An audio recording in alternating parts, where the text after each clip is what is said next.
गोरखपुर में इन दिनों सबसे ज़्यादा घूमने फिरने के लिए अगर कोई फेमस जगह है तो वह है नौका विहार। इस वक्त यह टूरिस्ट प्लेस के लिए सबसे ज़्यादा अहम है।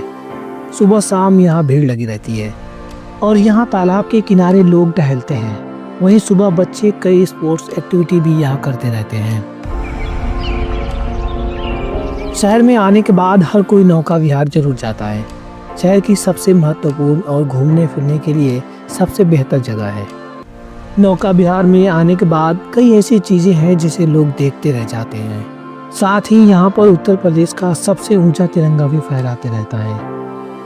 वहीं यहाँ खाने पीने की कई स्टॉल और कई तरह की वैरायटी मिलती है। साथ ही पैदल वॉक करने के लिए पाथवे भी बनाया गया है, जहाँ सुबह शाम लोग वॉकिंग करते हैं। गोरखपुर के तारामंडल पर मौजूद नौका विहार टूरिस्ट अट्रैक्शन का सबसे पहला जगह है।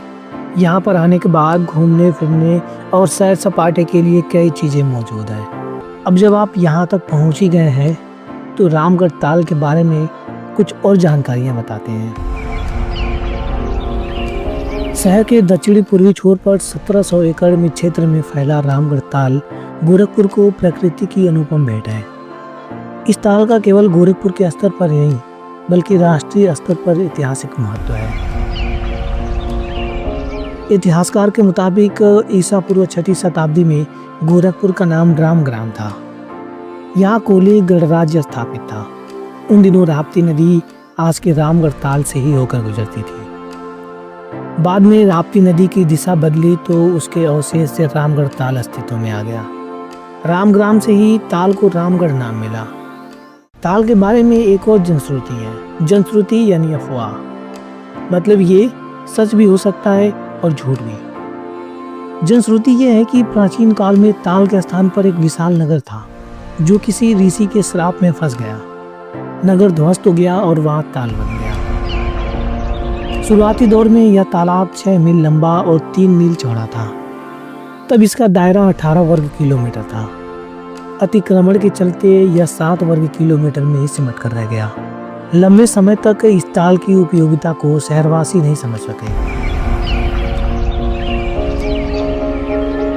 90 के दशक में जब वीर बहादुर सिंह मुख्यमंत्री बने तो उन्होंने रामगढ़ ताल को पर्यटन केंद्र के रूप में विकसित करने की महत्वाकांक्षी योजना तैयार की, जो 1989 में उनके असामयिक निधन से अधर में लटक गई। उसके बाद योगी आदित्यनाथ ने उत्तर प्रदेश का नेतृत्व संभाला तो उन्होंने ताल की कीमत को एक बार फिर समझा और इसे लेकर कई योजनाएं बनाई और लंबित योजनाओं को पूरा करने का संकल्प लिया। कल तक कुपेचा का शिकार रामगढ़ ताल आज पूर्वांचल का मरीन ड्राइव बन चुका है। इसकी छटा देखने के लिए दूर दूर से लोग आते हैं। शाम ढलते ही ताल के किनारे जुटने वाली भीड़ इसकी बढ़ रही लोकप्रियता की तस्दीक देते हैं। फिलहाल ताल को सुरक्षित और संरक्षित रखने की जिम्मेदारी प्रदेश सरकार के अलावा एनजीटी यानी नेशनल ग्रीन ट्रिब्यून ने संभाल रखी है। एनजीटी की सक्रियता के चलते ही ताल के 500 मीटर के दायरे में निर्माण कार्य पर रोक लगा दी गई है। यहाँ पार्किंग के लिए बहुत बड़ी जगह है, लेकिन फ्री होने के कारण सुरक्षा की गारंटी नहीं है। इसलिए अगर आप गोरखपुर आते हैं और रामगढ़ जाते हैं यानी नौका विहार, तो अपने व्हीकल या गाड़ी की जिम्मेदारी आपको खुद उठानी पड़ेगी।